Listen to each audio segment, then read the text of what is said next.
Alright, we are just about ready to button up the engine, and before we do that and get all the shrouds on, I want to take care of this PTO. So we've got a chonky bearing here. And I'm being cheap, I don't want to replace the whole PTO. I ohmed out the coil, and the coil for the PTO is just fine. And in fact, the PTO engages just fine. But this bearing's shot. And so instead of replacing the whole assembly, I'm going to sand this down nice. Try to replace this bearing here. The problem with that is that these bearings are pressed in from the factory this way. And then they're dimpled around the edges to hold the bearing in.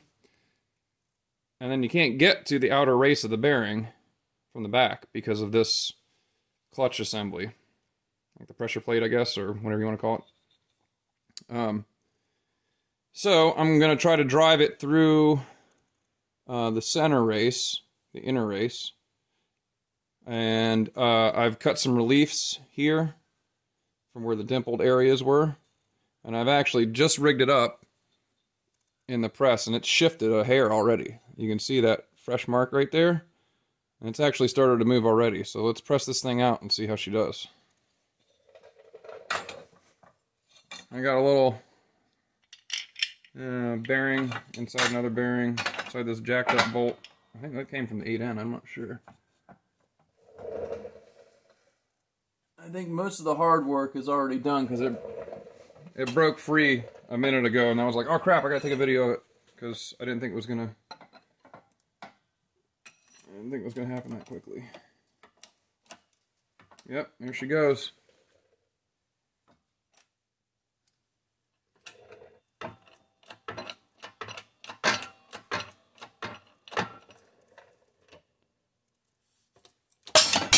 Ha! Victory!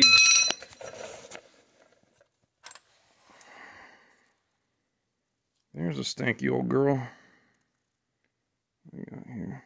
6206 RSDS, a notchy bearing. So I've cross-referenced this to what I'm hoping is the correct fit. It's a Timken bearing. This is a 6206 2RS. The 2RS means 2 rubber seal, probably. So let's get the housing back over here on the bench, and we'll clean out this bore here.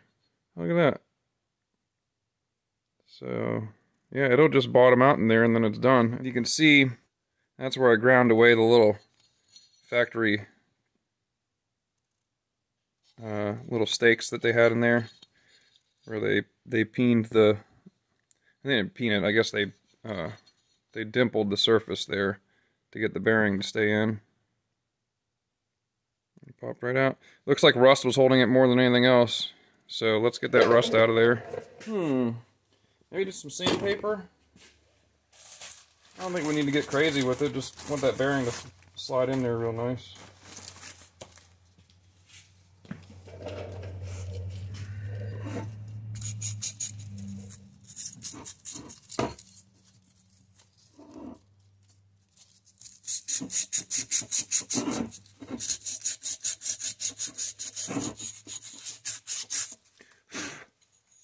Maybe we'll get a wire wheel in there first just to get the majority of the stuff off. And then we'll come back through with some sandpaper. It's a little funky. It's a little greasy right now too, so.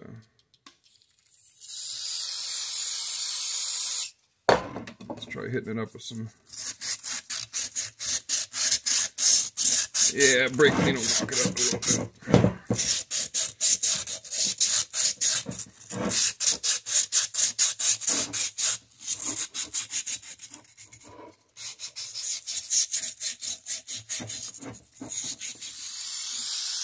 It's coming clean. I think I probably will hit it with a wire wheel just to be thorough, but I think this'll do.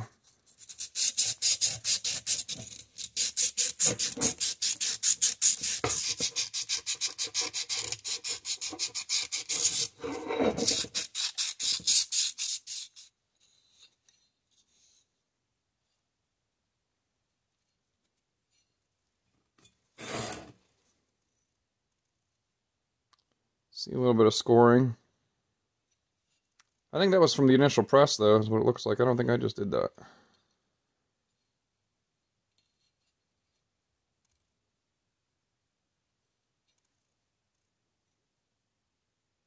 Yeah, we'll hit the rest of it with a wire wheel and clean it up real nice.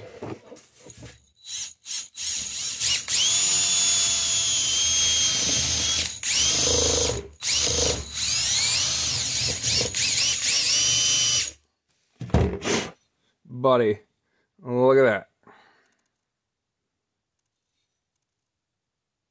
Oh snap. That thing's ready.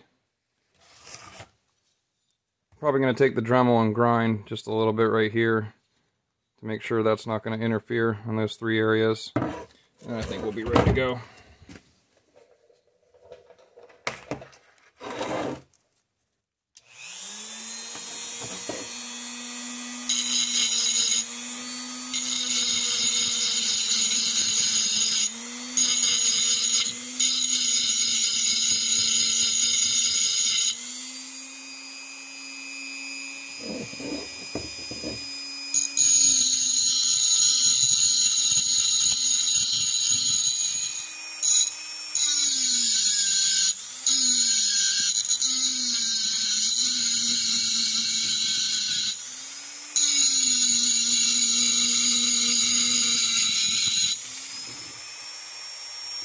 Alright. It should slide down in there alright. Okay. We'll sandpaper to the edges and then we'll get it back over on the press. So when we press this, we don't want to press against the springs here. We don't want to press against these fingers. We want to press against this hub. So we're going to have to stand it up on these rivets. I'll have to stand it up here, and we're pressing in this way. Make sure we don't mess it up.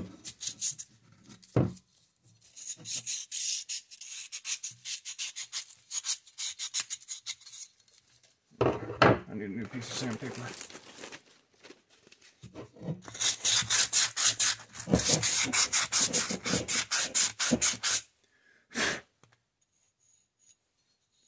Alright, I don't see why that won't press in there pretty well. Clean it up with a little WD.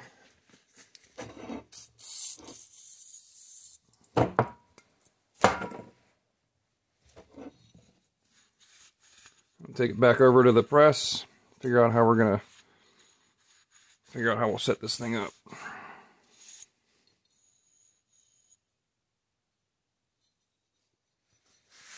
So I need something that's about that size. Nope. Aha, that'll work. That grabs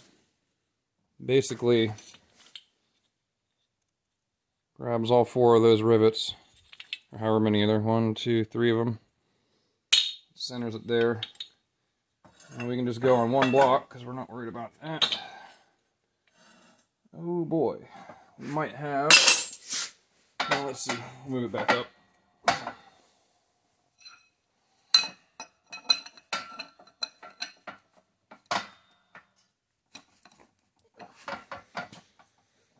How much clearance we're going to have, we'll see.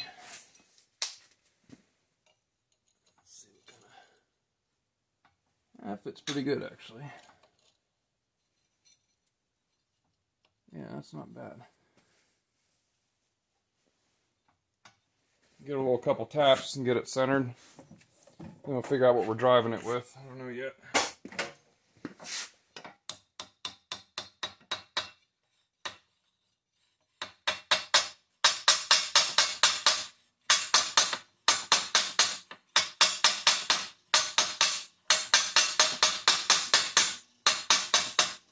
Alright, I mean that's good enough to get started. Shouldn't wobble too much from there. Now, we gotta figure out how we're gonna... We could knock the inner race out of this one, and then just use the outer race as a press. Just put a plate across it or something. I can't believe I don't have a 6.2 of a 6 bearing in here that's got just that on it. Well, I guess that's what we're gonna do. Just cut this race off, cut the inner one out, and just use the outer race as a press. Unless I've got a socket. Before I go that far, maybe I've got a socket for that. What size is this? Way too small.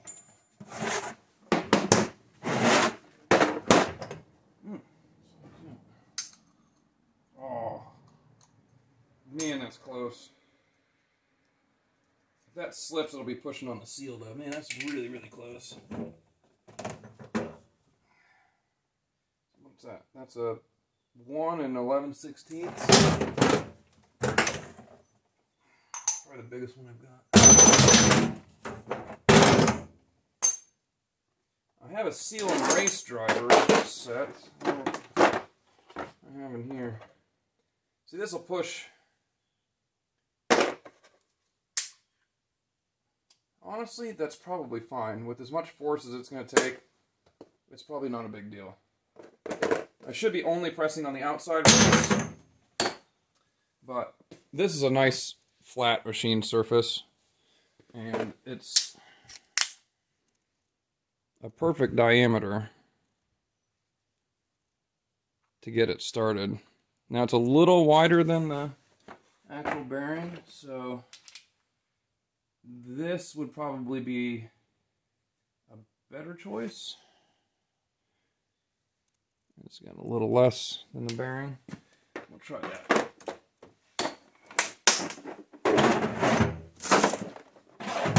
It shouldn't take that much force to get that bearing to go in there. I don't think I'll hurt it. I'm spreading the load over the whole bearing surface, so it should be alright. Oh boy, she's ready to go. Alright. Let's see. Everything's supported. Yep. Alright, let's see if we can get this to ease on in there.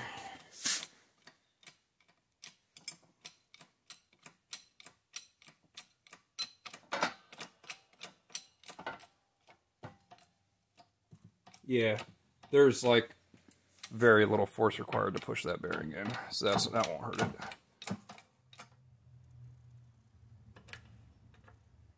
It's not squealing or making any noises or anything, it's just fine.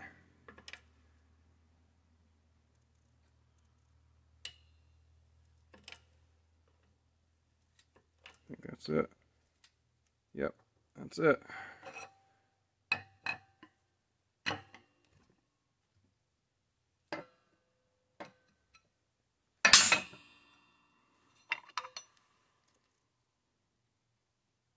Ready to go. Nice and smooth. Hey, we never checked the inner diameter of this freaking bearing, did we?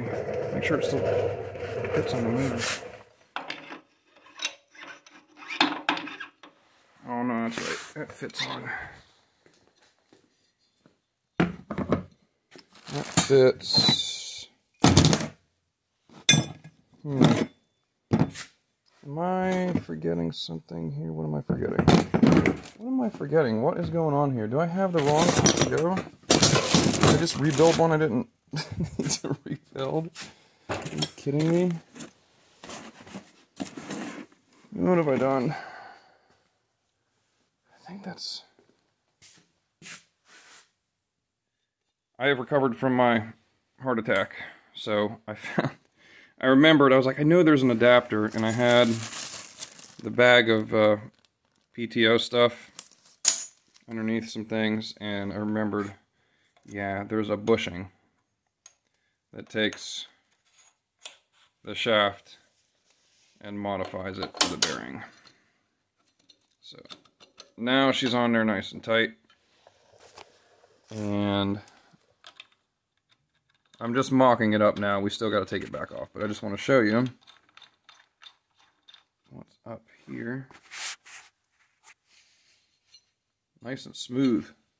Listen to that. So we'll take it back off now that I can stop the heart attack. I thought, man,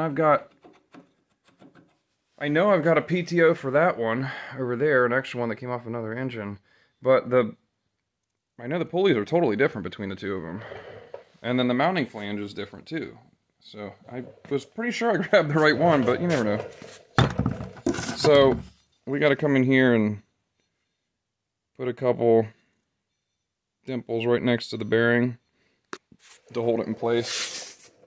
I'm just going to grab probably a punch or a chisel. I'll try a punch first. I still have the problem of not wanting to hit. Oh, that's interesting. That bushing just went in there. I don't want to hit and distort the springs, so I'm going to try to support the guy again. I got it. I don't have enough control here to do this right or not. It's weird because it's got a flange on it already, so it's going to be a little tough. Yeah, it's going to have to be clamped or something because I can't get enough force on it that way.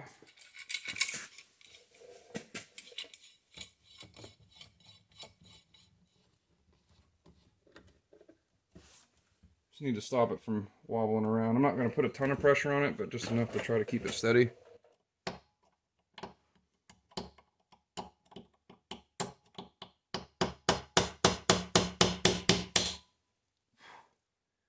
I mean, that's kind of weird, don't you think? How did they... There's really... It's kind of hard to get. Maybe I'll just come from the side then, I guess.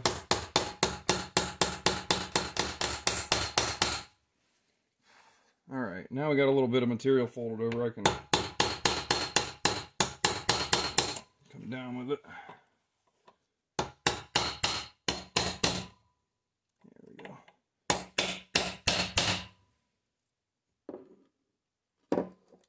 And no, that's not how they did it from the factory, but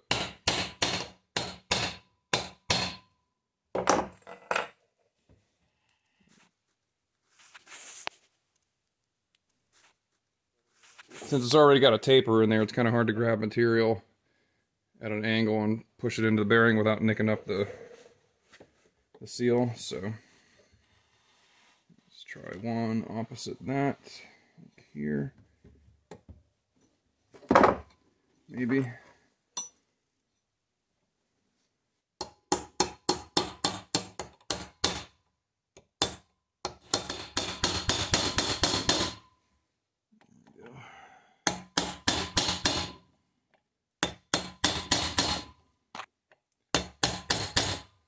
Oh yeah.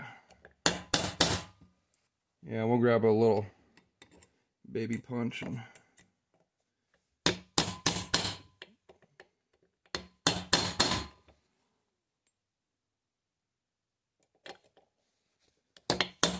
ouch.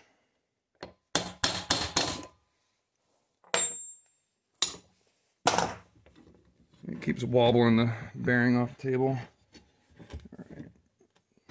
I'm going to go get that one again because it didn't quite go as deep as the other one.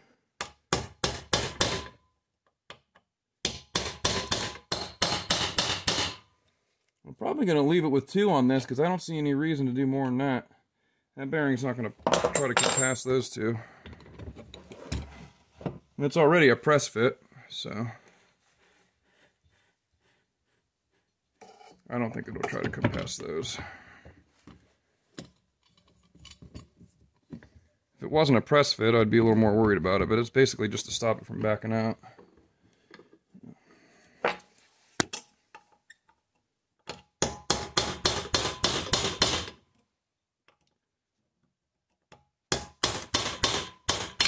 Jesus. It ain't gonna, I don't think it'll play with me there.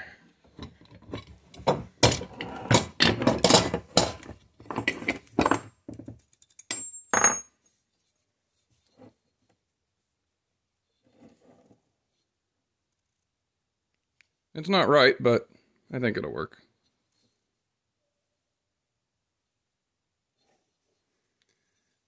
So now we got a nice clean PTO bearing. which was the main part of the failure. What I'm going to do now is clean up the pulley surface with a wire wheel. Clean up the disc here. There's a big groove in it. And I'm not going to try to get the whole groove out, but I am going to sand it down a little bit. I'm also going to do the same to the rotor, or whatever you want to call this part here.